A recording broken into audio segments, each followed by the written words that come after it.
Oh my lord. Adrian Newey confirmed leaving Red Bull. I cannot believe it. It's been almost 20 years at the Red Bull outfit, and after 7 World Championships, Drivers' Championships, he's leaving? Has this anything to do with Lewis Hamilton? I've got this sneaky suspicion. Hamilton drops a bombshell so early on in the year, and they don't want to make waves here. Now, Adrian Newey, a few months later, decides to leave the team. Does this mean he's going to Ferrari, Adrian Newey? Because something's not adding up here, guys. Walsh running the Irish green, and look at the move he's making down to the inside. Moves to the front from 5th all the way to the lead in lap 1. Walsh takes win number 2. Peter Walsh is back. Formula 1 Miami Grand Prix time, and let's get straight into the breaking news before we get into anything. Adrian Newey has decided to leave Red Bull. Now, if you asked me a few weeks ago, even a few days ago, what would the percentage odds on Adrian Newey leaving Red Bull? I would have said 98%. In fact, I think I've even said it in my previous podcast episodes. No, man, there's no way the guy's leaving. He's on momentum. He's got a great momentum in the team. He's won 3 World Championships in a row. He's probably looking good here for a 4th. Why in God's name would the guy leave when he's doing so good at Red Bull? And they struggled for years when Mercedes were dominating. You know, if you think about that, way back they had Sebastian Vettel. They won 4 World Championships back to back.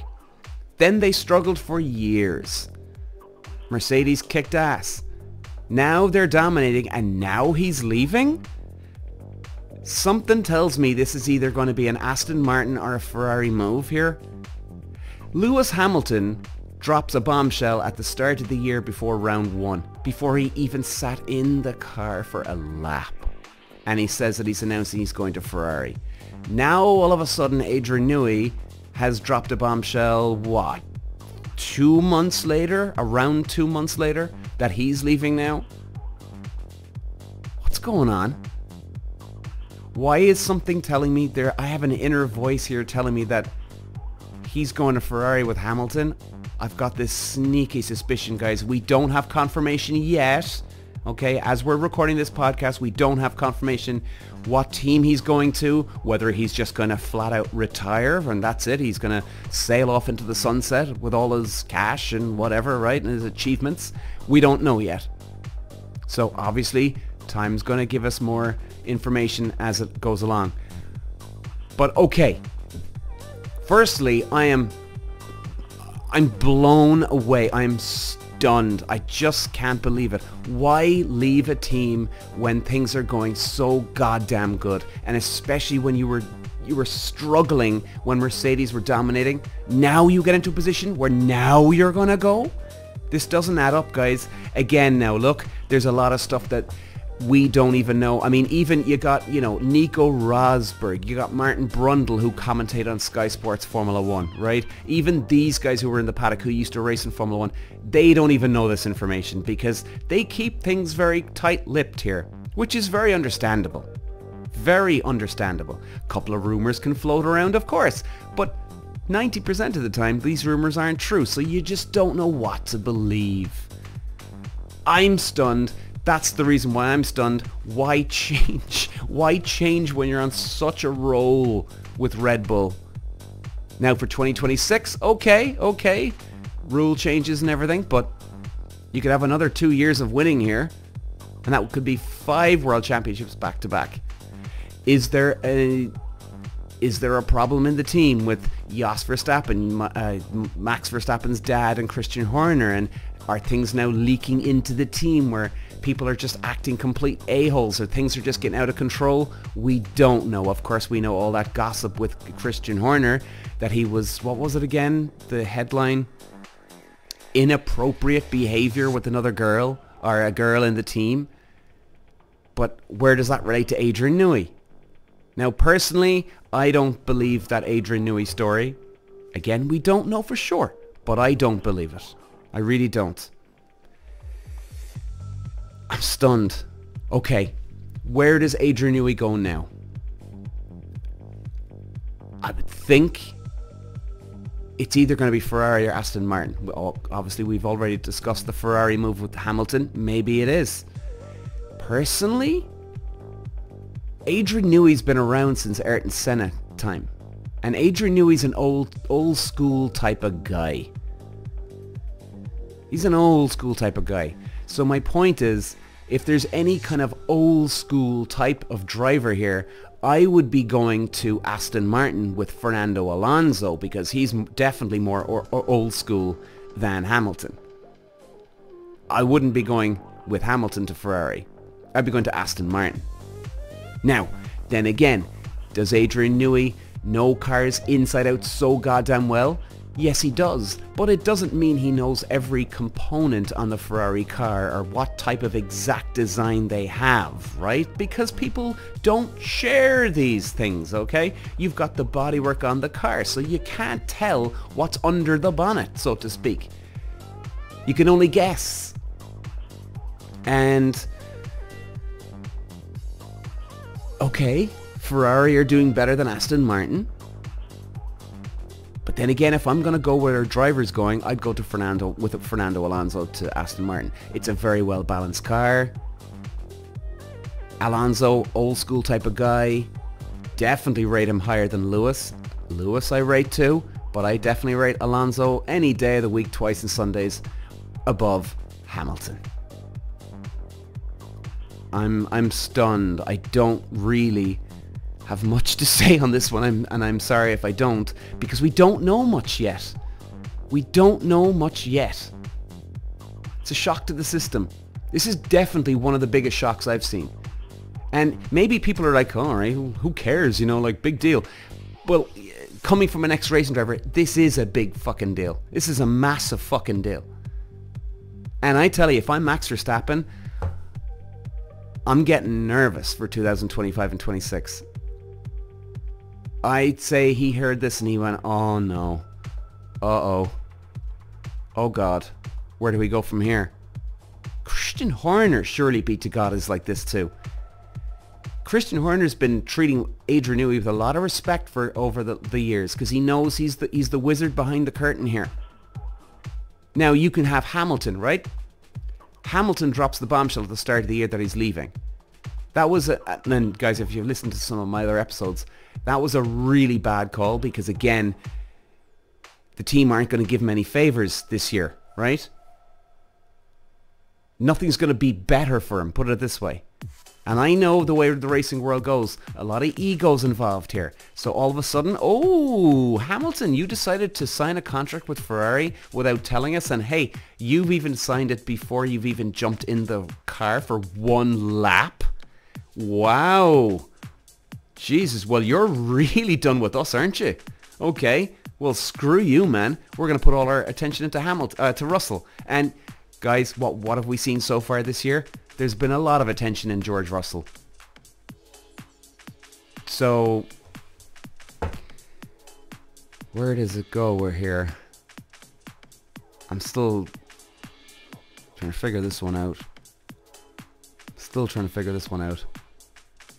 But anyway, guys, okay, that's the start of the podcast for today. I think let's keep moving on. But look, obviously the good news for us, we will find out more, of course, as we go along throughout the next few weeks, the next few months. It'll all unfold. But personally, I reckon it will be either Newey, if he's not retiring, he's going to be going to Ferrari or Aston Martin. So, okay, what's next on the list? Nico Hülkenberg leaving Haas to go to the Sauber team. Another big bit of news. Obviously not as big as the Adrian Newey, but, well, it's still big news. Now, people say, is this a good move?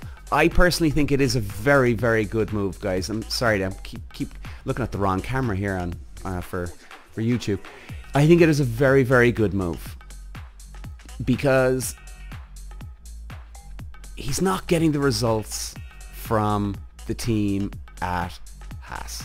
Now, I think personally Hülkenberg is a very good pilot, solid, consistent. He'll get you a result. Now, there's other people on the other hand that will argue this point because they say, well, oh, he's never got a podium and he's this and he's that, and blah, blah, blah, right? And a lot of people do judge him, and I can't argue with them a lot on this one. If we remember, guys, if you've been watching Netflix Drive to Survive, in season 2, in fact, I even just covered it there on one of my podcasts, as we know I'm doing the Netflix breakdown. But Hülkenberg was in a position in Hockenheim to get a podium position. And it was a wet track, and he goes off. And it was the first chance to get his podium. And I think it was the first chance for the Renault team to get a podium in a long time. He goes off the track. Now, it was for third position. A lot of people would say, oh, he bottled it. I wouldn't consider it bottling it, guys, because number one, a bottler would be a guy really, if it was competing for a race win or a championship, especially for a championship, right? It's the last round and it's between you and whoever, and all of a sudden you've got to beat the guy ahead to win the championship, and he goes off. Now that's bottling. And also, here's the other factor here too. This is why I would say I wouldn't judge him here, because at this German weekend at Hockenheim, there was a load of drivers spinning off. There was a very, very wet patch on the track out the back. One part of the track was dry. They were on slicks. Then all of a sudden out the back it was soaking wet. Completely different track. So the thing was, if he was the only driver to spin off, now I'd be saying, okay, all right, yeah, he's a bit of a bottler. All right, but Verstappen went off, Bottas went off, Hamilton went off. In fact, Hamilton had 2 spins in that race. There was a load of other drivers that went off. So everybody was in the same pool here. Everybody had a bit of not everybody, but most guys had an off here. So I wouldn't go that far on Hülkenberg yet. Now, stepping aside from that, what happens next? I think it's a good move because, look, he's not getting the results from Haas. Haas have been not getting the results to the table here, guys, as we know, for years. You know, and look, if you're a Haas fan, well, look, you know, I'm not having a go off Haas, but they have not been getting the results. And you know something? After so many years at it, they're still at the back to midfield of the grid. They have every once in a while they've got a really good qualifying or a really good race, and that's great, right? But they're not, basic consistent progression is not there. So if it's not there, well, you gotta change things up. You have to change. So I personally think, well, hey, Hülkenberg, you got nothing to lose here, fella. Not at all, man. Go for it. That's what I would say. I think it's a good move for him. Now, it'll be interesting to see when it comes to Zohan. Is it Zohan Gunyu? Oh, I'm sorry, I never remember his name. The guys in Sauber, Bottas or him, they could go. In fact, Haas could turn around and say, oh, well, screw you, Hülkenberg. You've done this so early on in the year. We're going to take Bottas or the other guy and we're going to put him into our team here now. That would be an ego move. But time will tell. And we will see, guys. We will see. So what's next?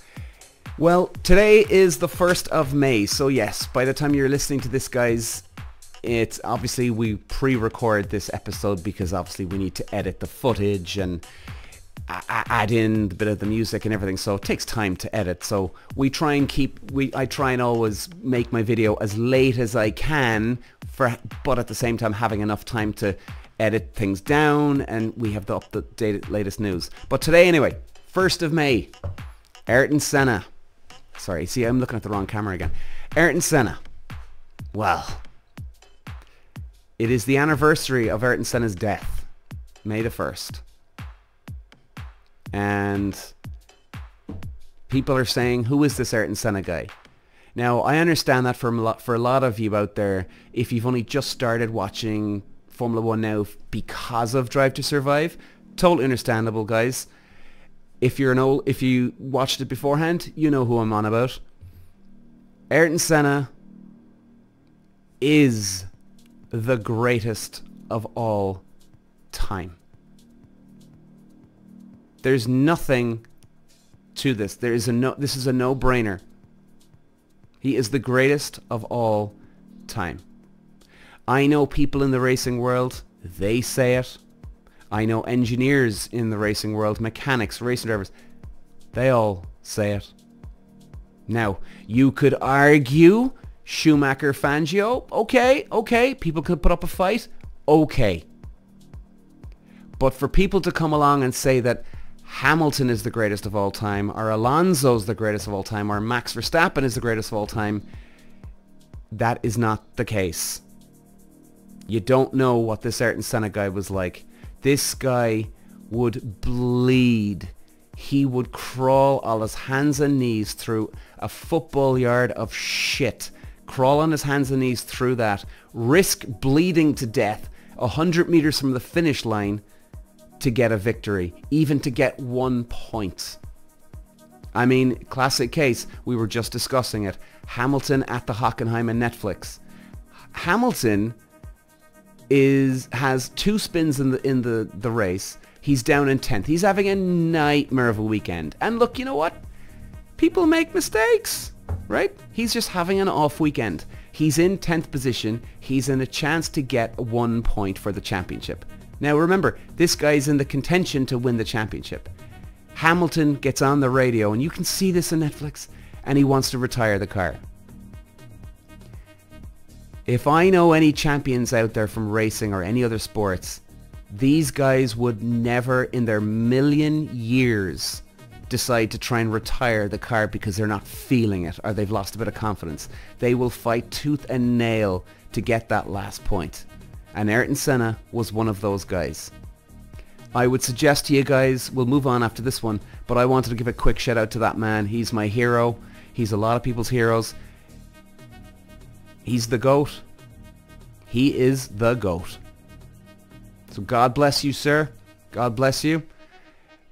I love that man. And I do get quite emotional talking about Senna, I have to admit, a lot of the time. But check him out on YouTube if you don't know him. Check him out, Senna Prost. Championship battles. Check out Senna at his home track Interlagos when he was stuck in 5th gear. He was leading the race. Many people should have retired the car because he had 1 gear, ladies and gentlemen. 1 gear for the whole race. No, sorry, not the whole race.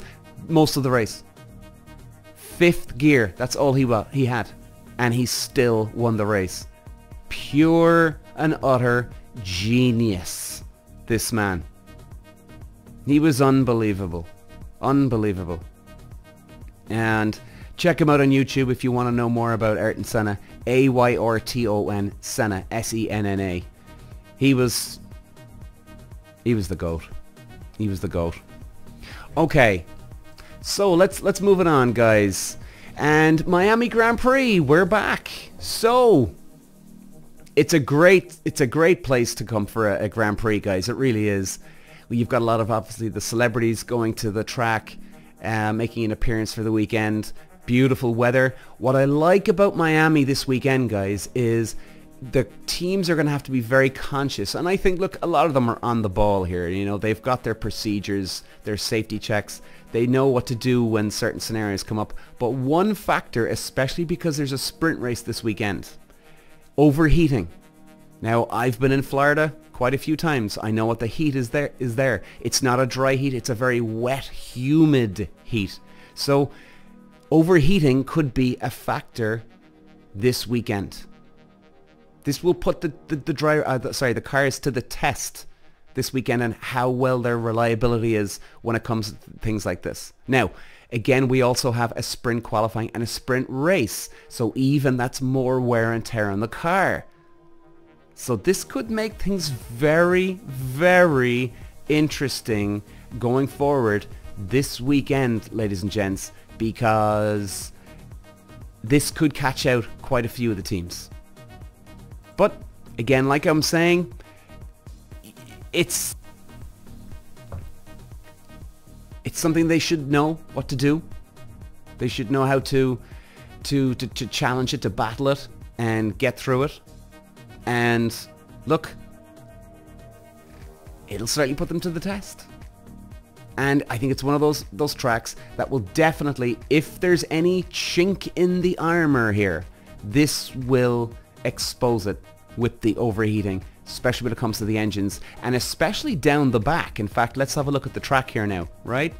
Now, when you look at the track, now let's just change over here. Now, when we look at the track here, guys, let's zoom in here. So, when I mean the overheating, going through turn 16, you've got this huge long straight.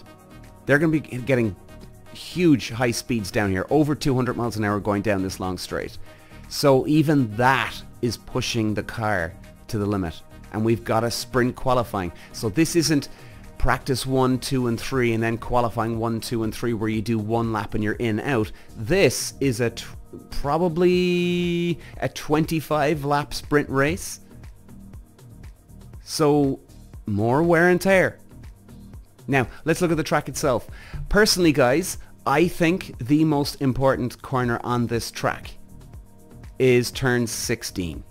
Now, we'll get to that in a second. Now, the importance of this track, where it really breaks down to, where you really need to be on it here, is this track is all about where you are positioned on the outside of the track. And the exit of the corners. So in other words, what I'm saying is that when you go to certain tracks have a certain nature to them, let's call it, right? And you've got to make sure that you carry as much speed into a corner, and then get into the apex, and then almost the rest of the corner will take care of itself. That can be some tracks. Now this track is very smooth.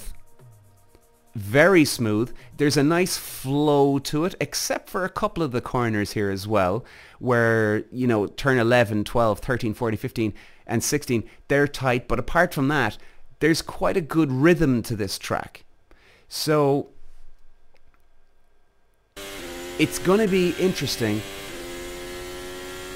to gain that little extra bit of time and keep the momentum going. It's all about being as smooth as you possibly can. The track is a smooth track, unless they've resurfaced now, and we'll see at the weekend. It's a very smooth track, and you keep it smooth, carry the speed out of the bend. This is all about when you get the throttle on in the apex of the bend.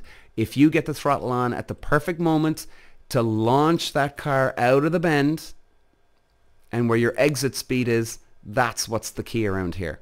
Now, looking at it, the most important corner on the track, turn 16. Turn 16 is a very tight corner, as we can see here.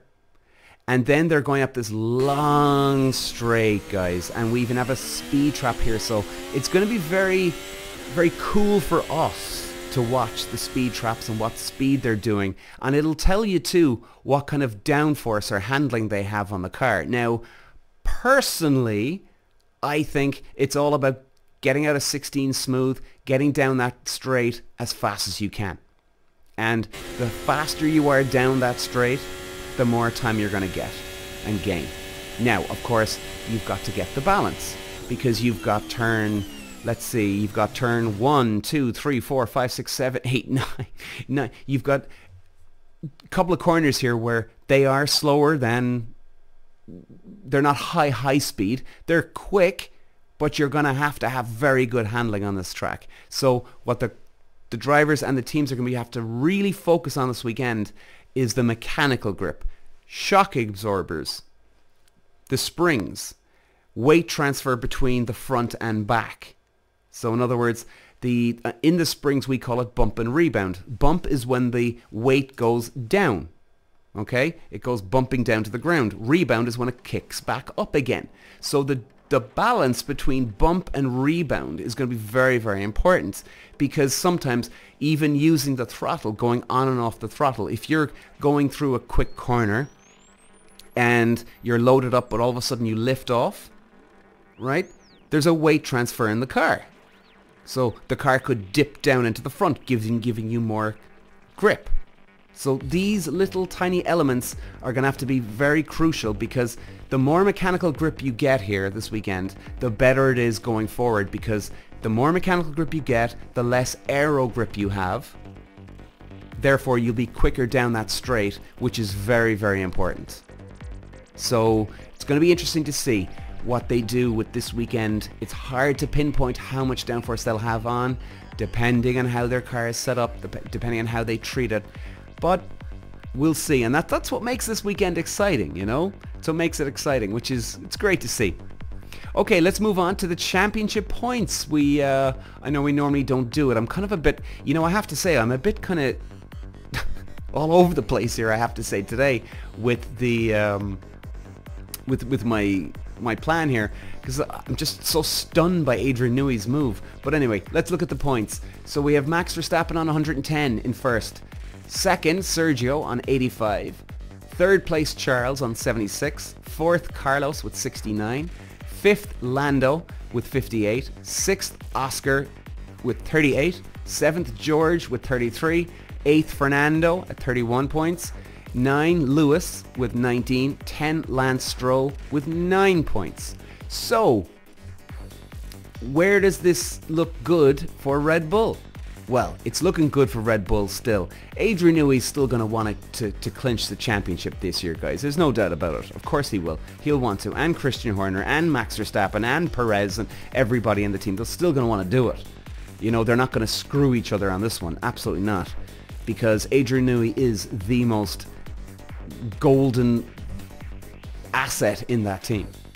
So they're going to be going for it. Now, Max doesn't have the hugest of lead. He's got, let's see, he's got a 15, 25, he's got a win in hand. Okay, I know after 5 rounds, that's a lot. But look, you never know. You never know. We've just seen Max have a DNF there recently. So anything can happen. And it's still so early to call what's going to happen going forward. And maybe it'll be a dice between Perez and Max Verstappen for this championship. Hopefully, it'll be lovely to see. It'll be great to see. But we'll have to see and wait, unfortunately. So anyway, guys. This is where I suck ass. Predictions time. Well, we've got the sprint race, which is cool. It's great to see. I love the sprint race. I hope you guys like it too. It's good for enjoyment, right? And look, the sprint race too, people are a bit sort of standoffish, I would say, maybe. Sorry guys, just having a sip of my tea here. I think some people are a bit standoffish with the sprint race. It's like, it's not as fun as we thought it would be, and you know, it's a load of bollocks, who cares? I get it. I really do get it from an understanding point of view in terms of as you're watching. 100% understand where you're coming from. Now, when it comes to the drivers and the teams, they'll treat their sprint race very, very seriously, guys. Because, again, this is points on the board. Now, you've seen it so many times throughout the years where it can come down to 1 point of winning the championship. So, let me tee up an example here for you, right? Let's just say, okay, just for sheer argument's example's sake here, that it comes down to Sergio and Max for the championship. So we get to the last round of 2024. Let's say there's a couple of points in the difference, but whoever finishes ahead in the race wins the championship. Now, the sprint race can be so important that, let's say, before we get to that championship decider between Perez and Verstappen, let's say this weekend Max wins the sprint race and Perez finishes 8th. Perez picks up 1 point. Alright? So again, okay, he's going to be, you know, suffering for a couple of races. But again, let's go with my example, right? That through all the rounds throughout the year and all the stuff and this and that, and God knows what could happen, it does come down to that last race. That 8th position for Sergio could have actually been the key that won him the championship. Because it come down to 1 goddamn point. And if he did like a Lewis Hamilton a few years ago where he just wanted to give up and he lost that point and he finished 9th, or he even just retired the car, Verstappen will be champion. See? So again, guys, you know, don't underestimate the importance of these sprint races. They are crucial. Crucial. Even if you finished 9th in a sprint this weekend, and if you have got a chance to win that championship, I'd be getting out of the car going, fuck, I hope that doesn't come back and bite me on the ass. I would be saying that, and I know the team would be feeling the same thing as well. Do you know? Now, 4th or 5th in the sprint, and he had a spin and he finishes 9th, right? Then I'd be going, oh no, is this going to come back and bite me on the ass? You know, or if there was a mechanical failure, you'd still be going, oh god, is this going to kill me, you know, at the end? So, yeah, bottom line, sprint races, extremely, extremely important. Predictions, I would go with... I'm going to go with Verstappen and then Perez. Verstappen first, Perez second, Leclerc in third for the sprint. I'm going to go the exact same results for the Grand Prix, but I could see there's a better chance for some reason. There's a voice telling me, right? And maybe that's the voice saying, hey Peter, you suck at predictions. But maybe that's just thinking that maybe it's Perez's time to win here as well. I'll go with Verstappen for the win for the Grand Prix, Perez second, and Leclerc, in third. Okay, so guys, there was a lot to talk about today. A lot of drama unfolding in front of us in the last few weeks and months. Wow, it's been amazing. So guys, it's going to be a late one on Sunday night. It's a 9 o'clock start for us here in Europe, but I will have the podcast, the highlights of Miami, on Monday morning on the podcast on YouTube and of course Spotify. So guys, love you all. Thanks for watching or listening on Spotify or Apple or wherever, and we'll be back on Monday morning. Cheers guys. Bye for now. Walsh running the Irish green, and look at the move he's making down to the inside. Moves to the front from 5th all the way to the lead in lap 1. Walsh takes win number 2. Peter. Walsh.